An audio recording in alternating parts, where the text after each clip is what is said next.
Hi everyone. तो आज हम इस वीडियो में ल्हासा की ओर इस चैप्टर की डिटेल एक्सप्लेनेशन डिस्कस करने वाले हैं। तो स्टार्ट करते हैं। तो इस आप चैप्टर में कह सकते हो कि जो लेखक है उसने अपनी पहली तिब्बत यात्रा का वर्णन बहुत ही शानदार तरीके से किया है।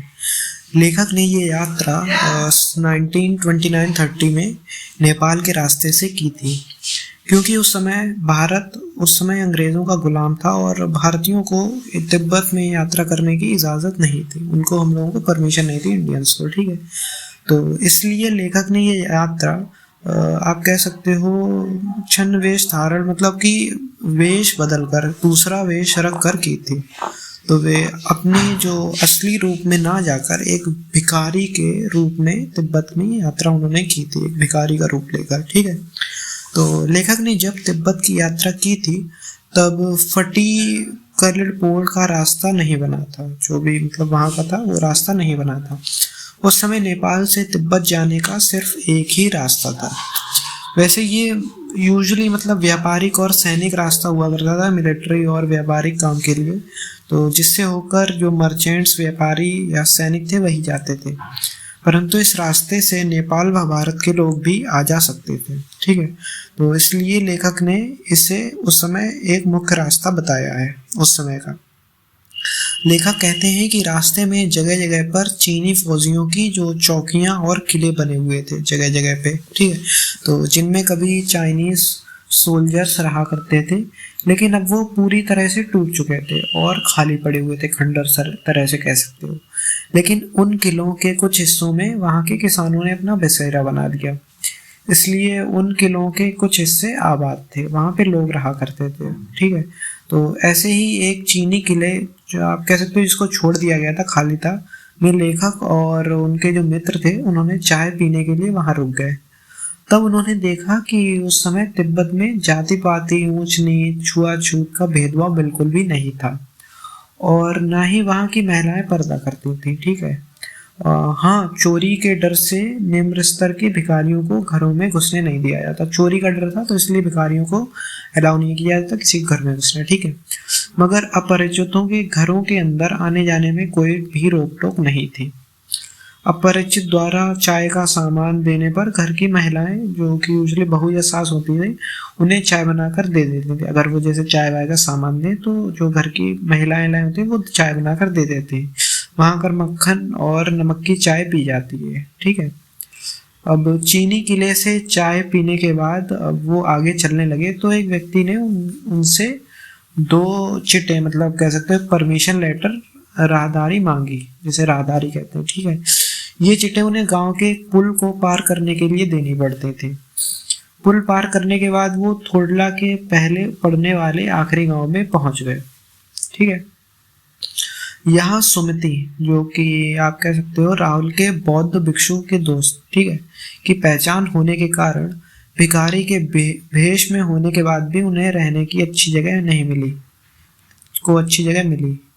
ठीक है, मिल गई थी। ठीक है, लेखक कहते हैं कि 5 साल बाद जब वो इसी रास्ते से वापस लौट रहे थे तब उन्हें रहने की जगह नहीं मिली थी और उन्हें एक झोपड़ी में रहना पड़ा था, जबकि वे उस वक्त भिखारी नहीं बल्कि अच्छे यात्री के भेष में थे। ठीक है, लेखक की यात्रा का अगला लक्ष्य पहाड़ थोडला पार करना था। ठीक है, जो सबसे कठिन हिस्सा था, क्योंकि डांडे तब तिब्बत में सबसे खतरे की जगह थी। ठीक है, 1600 से 1700 फीट की ऊंचाई पर होने के कारण दोनों ओर गांव का नामो निशान भी नहीं था। काफी ऊंचाई पे था ना, तो इस वजह से कोई गांव भी आसपास नहीं था।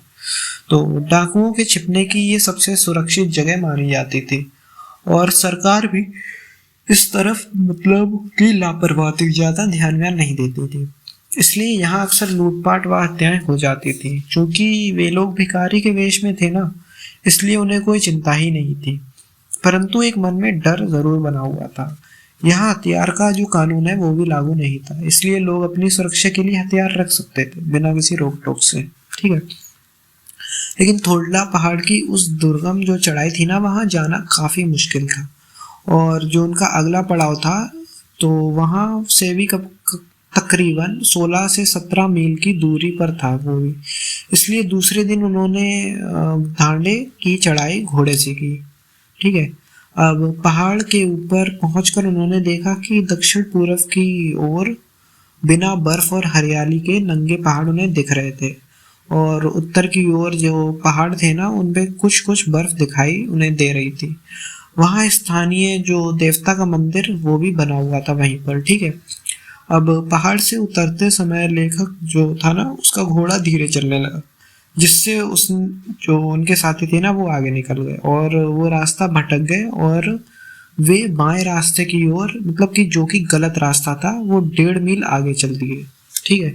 बाद में लोगों से पूछकर वापस वो सही रास्ते पे आ तो गए, मगर तब तक काफी देर हो चुकी थी, मतलब काफी लेट हो गए थे, जिससे जो उनके मित्र थे सुमति नाराज हो गए, परंतु जल्दी ही उनका जो गुस्सा था ना वो शांत हो गया, ठीक है। और फिर वो एक अच्छी जगह पर ठहरे। उसके बाद वे तिडरी के मैदान में पहुंचे, जो पहाड़ों से घिरा एक, कह सकते हो, टापू सा था, ठीक है। इसके सामने एक छोटी सी पहाड़ी दिखाई पड़ती थी, ठीक है, और जिसका नाम तिडरी समाधि गिरी था।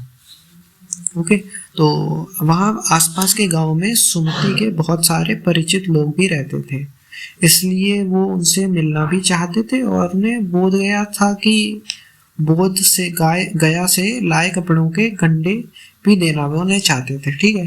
परंतु लेखक ने उन्हें मना कर दिया और लहासा पहुंचकर उन्हें पैसे दोबारा, मतलब वापस करने का वादा भी कर दिया। इस बात पर सुमति मान तो गए, पर उन्होंने आगे बढ़ना शुरू कर दिया उसके बाद, ठीक है।